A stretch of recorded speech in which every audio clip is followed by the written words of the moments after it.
रुक करते हैं। बहुत बहुत स्वागत है सर आपका। पूरा मैं चाहूंगा कि परिचय हमारे मैं अश्विनी कुमार टांक राजकीय हाई स्कूल चोबड़ी से सेवानिवृत्त हूँ। मेरा गांव बड़का। मैं सर्वप्रथम आपके चैनल का, आपकी पूरी टीम का धन्यवाद अदा करना चाहूँगा कि आप आए और हमारे ग्रामीणों की आवाज़ को बुलंद करने के लिए, सब जगह पहुँचाने के लिए जो है आपने प्रयास किया। गुरुजी, अक्सर करके देखते हैं कि रिटायरमेंट के बाद जो है, जहां तक मेरा अनुभव है, अधिकतर जो है तमाम रिटायर्ड पर्सन जो है एक पीसफुल लाइफ जीना चाहते हैं, या फिर चाहते हैं कि कहीं हिल स्टेशन में अपनी ज़िंदगी गुजारी जाए। कुछ योजनाएं पहले से होती हैं, लेकिन आपने एक लंबी उम्र, एक लंबा वक्त जो है वो शिक्षा के क्षेत्र के अंदर योगदान दिया, जो कि अपने आप में सबसे टफ सब्जेक्ट्स रहता है दुनियावी एतबार से। उसके बाद फिर आप एक राजनीतिक, जो कि उससे भी कठिन परिस्थितियों से घिरा हुआ होता है, तो ये कहाँ से सोच आई और क्या उद्देश्य रहा इसके पीछे? सर, नए स्टूडेंट लाइफ से जो है सेवा भाव अंदर था। हमारे कुछ साथी लोग जो है उस समय स्कॉलरशिप के लिए, मैं दिगंबर जैन कॉलेज बड़ौत का विद्यार्थी रहा हूँ, तो वहाँ हमारे कई साथियों का, अगर दो भाई बहन पढ़ रहे हैं, उनमें से एक को छात्रवृत्ति मिलती थी, एक को नहीं मिलती थी। तो ऐसे में हमने जो है संपर्क साधा, तो बाबू ने कहा नहीं ऐसे ही होता है, आप जो है वहां से समाज कल्याण विभाग से लिखवा के लिया हो। तो हम समाज कल्याण विभाग में गए, वहां से उन्होंने कहा नहीं नहीं ऐसा नहीं, दोनों को मिलता है। तो दोनों के लिए मैंने कहा आप लिख के दे दो सर। दोनों को लिखवा के लाए और विद्यालय में आए, और उन्होंने जो है दोनों को जो है छात्रवृत्ति मिली, और वहीं से जो है सेवा करने के भाव जो है जाग। अच्छा, आपको लगा कि जब आपने ये कार्य करा दिया, आपके माध्यम से ये कार्य हो गया, तो आप और भी इस तरह के कार्य करा सकते हैं जी। और वहां से एक जहन के अंदर जो है एक सामाजिक सेवा की जो है वो एक नींव पड़ी, जहन के अंदर एक बात शुरुआत हुई। तो लेकिन आज की जिस तरह से आप परिस्थितियां देखते हैं, जैसे कि मिसाल के तौर पे आप गुरुजी हैं, आप देख रहे हैं कि एक यूजीसी का जो है मामला पूरे देश के अंदर चरम सीमा पर है। पहले तो कहीं ना कहीं विवाद इस तरह के नजर आते थे कि मस्जिद और मंदिरों का मुद्दा था, लेकिन अभी अगड़ों और पिछड़ों का मुद्दा जो है वो रोडों पर नजर आ रहा है। ये भारत किस तरह की तस्वीर जो है पूरे वर्ल्ड के अंदर जाती है, तो एज ए नागरिक किस तरह से देखते हैं और क्या आपकी टिप्पणी है? ये बड़ी शर्मनाक बात है कि लोग बाग ऐसे जो कानून बन रहे हैं उनके खिलाफ जो है लोग सड़कों पर उतर रहे हैं। भाई सोचने वाली बात है, अगर मैं अत्याचार नहीं कर रहा हूँ, मैं किसी को सता नहीं रहा हूँ, तो मुझे किसी भी प्रकार के कोई भी कानून बने, मुझे उससे कोई आपत्ति नहीं होनी चाहिए, नहीं होना चाहिए। अगर मैं इस तरह के काम कर रहा हूँ, मैं किसी को सता रहा हूँ, डरा रहा हूँ, तब तो उनकी सुरक्षा के लिए इस तरह के कानून बनना लाजमी है। बहुत जरूरी था ये कानून बनना। यानी कि देखिए, जहां पर मैं इस पर मेरी शायद ये 10वीं या 12वीं वीडियो मैं बना रहा हूँ। मैंने ग्राउंड पर जाकर आंदोलन कवर किए हैं और तमाम चीजें मैंने कवर की, बहुत सारी चीजें मुझे समझ में आई है। लेकिन आपने बड़ी अच्छी बात कही, बड़ी यूनिक बात कही कि जब किसी को इससे कोई भय नहीं है, उसके दिमाग में इस तरह की कोई चेष्टा नहीं है करने की किसी जो है वो दलित के खिलाफ या किसी पिछड़े वर्ग के खिलाफ, तो फिर वो काहे का डर इस बात का? काहे का डर? अच्छा, एक बड़ा आश्वासन कहीं ना कहीं आप देख रहे हैं सरकार के जो है शिक्षा मंत्री दे रहे हैं कि अब आप निश्चिंत रहिए कि किसी को किसी तरह की कोई परेशानी नहीं होगी, किसी से भेदभाव नहीं होगा। तो कितना उनके इस आश्वासन पर यकीन है, या उसके बावजूद भी जो है रोष थम नहीं रहा है? सर, गांव गली गली में जो है ये भेदभाव तो है ही, ये भेदभाव खत्म होने का नाम ही नहीं लेता, क्योंकि लोगों के जहन में है, उनके रक्त में ये चीज उतर गई है। हम बच्चों को जो है, छोटे छोटे बच्चे होते हैं, वहीं से बताना शुरू कर देते हैं कि उन बच्चों के पास नहीं खेलना, उनके साथ नहीं रहना, वे छोटी जाति के हैं, वे फलानी जाति के हैं। इस तरह की भावना हम बच्चों में भर देते हैं, और जब बच्चों में ये भावना आ जाती है तो आगे चल के भी उनके अंदर यही विचार जो है, हीन भावना बनी रहती है। अगर हम बच्चों को इस तरह की भावना ना बताएं, वहीं दूसरा भी है, हमारे जो जितनी भी ये अनुसूचित जातियां हैं या पिछड़ी जातियां, वहां के लोग भी अपने बच्चों को ये कहते हैं ना ना ऐसा काम मत करना, ये हो जाएगा वो हो जाएगा, डर की भावना वहां भी पैदा की जाती है। तो बच्चा जो है वहीं से कुंठित हो जाता है, उसे वो स्वतंत्रता नहीं मिल पाती जिससे वो कुछ अच्छा बड़ा कर पाए। यानी उसकी एक सीमित सोच हो जाती है, उसकी सीमित सोच उस तरह का माहौल, उस तरह का एटमॉस्फेयर, उस तरह का डर वो उस डर के माहौल में पैदा हो रहा है, पल रहा है, बढ़ रहा है, तो उस तरह की सोच उसकी तरफ बन जाती है। बिल्कुल बिल्कुल। अब आप जो है इन तमाम परिस्थितियों के अंदर एक राजनीतिक शुरुआत कर रहे हैं। मैं ये तमाम जो बेस बना रहा था, जो आपसे बातचीत पूछ रहा था, तो वो इसी आधार पर था। तो इस तरह की परिस्थितियों में एक ज्ञानवर्धक व्यक्ति हैं आप, एक गुरु हैं, तो ऐसे में क्या आपकी प्लानिंग रहेगी, क्या आपकी योजनाएं रहेंगी?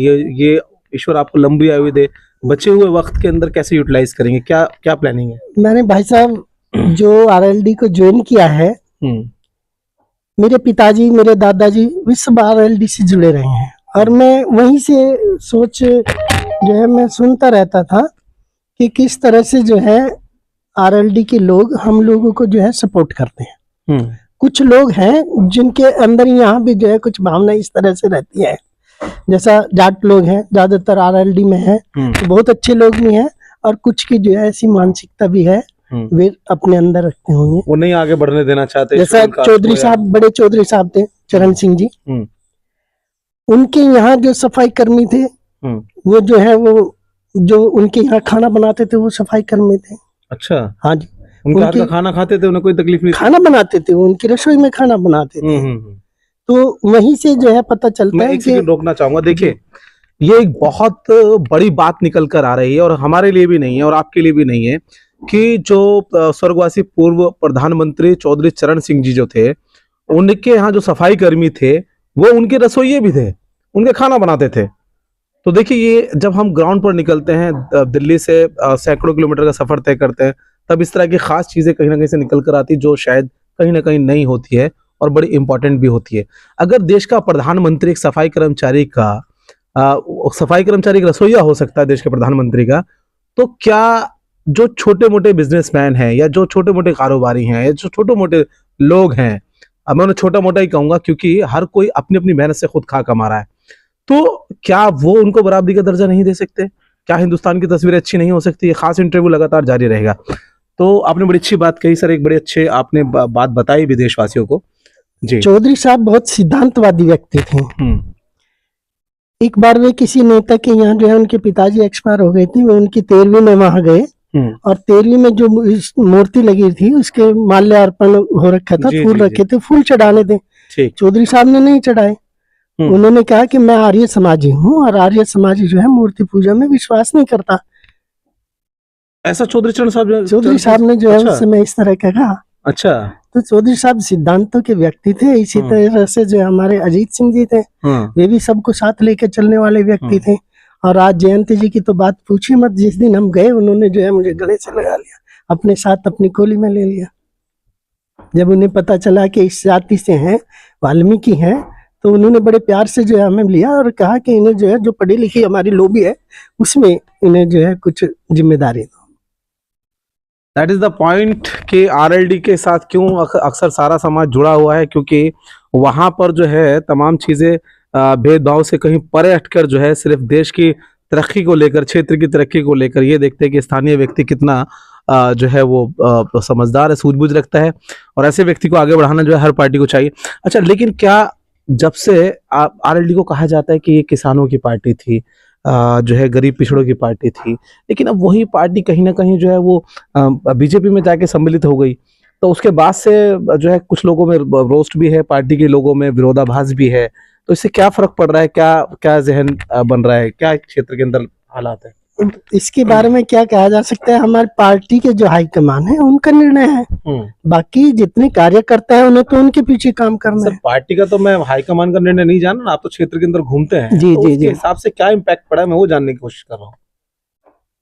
इम्पैक्ट ठीक ही है, सब जो पॉजिटिव है, पॉजिटिव है अभी भी, बस ये जो इस तरह के यूजीसी पे जैसा कब ये आया है इसके लिए जो है कई लोगों में जो है समर्थक में है और कई लोग जो सर एक मिनट फोन दे दीजिए, आपका फोन बार बार आ रहा है तो वो फोन। अच्छा, मैं वापस एक अहम मुद्दे पर आऊंगा कि सर क्या आपने ये 2 महीने के अंदर 2 महीने का स्टे कुछ अजीब नहीं लग रहा? अमित शाह कहते हैं सदन के अंदर खड़े होकर विपक्ष के तमाम सांसदों को, नेताओं को, राहुल गांधी को, कि जब कोई बिल बन जाता है तो ये देश की तरक्की नहीं चाहते, सदन में खड़े होकर कहते हैं कि इन्हें बिल को मानना चाहिए, ये बिल पारित हो गया, देश का संविधान बन चुका, इसको मानना चाहिए। आज बीजेपी चुप्पी साधे बैठी है, स्वर्णों में और पिछड़ों में जो है फंस गई है, बिल्कुल प्रवक्ता नहीं आ रहा, तो ऐसे में क्या जिम्मेदारी बनती है उनकी? तो जिम्मेदारी तो यही है, जैसे ही देश आजाद हुआ था और 26 जनवरी 1950 को हमारा संविधान लागू हुआ था। हम्म, हमारा देश संविधान के अनुसार ही चलता, तो आनंद कुछ और आता। लेकिन संविधान जो है पूरी तरह से लागू नहीं हुआ। जितनी भी सरकारें हैं उन्होंने कहीं ना कहीं अनदेखी की। जितने पढ़े लिखे लोग आज हमारे एससी कम्युनिटी में, इतने पढ़े लिखे बच्चे घूम रहे हैं, उन्हें रोजगार नहीं मिल रहा है। मेरे खुद के बच्चे जो है कई बार जो है असिस्टेंट कमांडेंट में जो है फाइनल इंटरव्यू में वो जो है बाहर निकल के आ रहे हैं बच्चे। और नहीं, ये एक बात आपने बड़ी अच्छी मुझे याद दिला दी। लेकिन आप ये देखिए ना, 45 यूनिवर्सिटी में से लगभग 36 या 37 जो है वो स्वर्ण जातियों के हैं, महज 2 दलितों के हैं और 4 जो है वाइस चांसलर ओबीसी के हैं जी। तो ऐसे में यूनिवर्सिटी के ही वो तमाम स्टूडेंट्स विरोध कर रहे हैं जिनके वाइस चांसलर ही लगभग 82% 83% जो है वो स्वर्ण जाति के हैं। तो क्या संदेश देना चाहेंगे सर, क्योंकि आप कितने बड़े, आपका सबसे बड़ा समाज देश के अंदर, सबसे ज्यादा पढ़े लिखे लोग, लेकिन सबसे ज्यादा जो है अगर पदों पर अगर नहीं है तो आप ही लोग नहीं है। बिल्कुल, इसका यही भेदभाव वाली नीति रही है पहले से जो है। हम लोगों को जो है अभी ये नीति बना दी गई है कि उसे देखेंगे, इंटरव्यू लेंगे और फिर जो है बाद में कह देंगे ये अनसक्सेस है, ये योग्य नहीं है इस पद के, और उसे हटा करके वो सामान्य कैटेगरी में दे दी जाती है। तो इसके लिए कोई आप परस्पर बड़ी योजना बनाएंगे, या जिस तरह से आप राजनीति के अंदर आ रहे हैं अब तो देश को एकत्र करने के लिए या अपने समाज को जागरूक करने के लिए, क्या आपकी योजनाएं रहेंगी? सर अभी तो राजनीति में शुरुआत है और अपने लोगों को जो हम बीच बीच में शिक्षा के प्रति जागृत करते रहते हैं कि शिक्षा अगर है तो सब कुछ है। बाबा साहब भीमराव अंबेडकर जी ने भी कहा, शिक्षा वो शेरनी का दूध है, जो पिएगा वही दाड़ेगा। बेशक। अगर पढ़े लिखे होंगे तो कौन है जो हमारे जो है को छीन लेगा। हम जबरदस्ती करके उस पद को जो है, मेरे बच्चे, मैं तो उन्हें कहता हूँ आप जर्नल लिस्ट को जो है फाइट करो, जर्नल को फाइट करो। मैं कोटे के चक्कर में अपने बच्चों को कहा ही नहीं। बड़ा बेटा पीएचडी कर रहा है, राइट।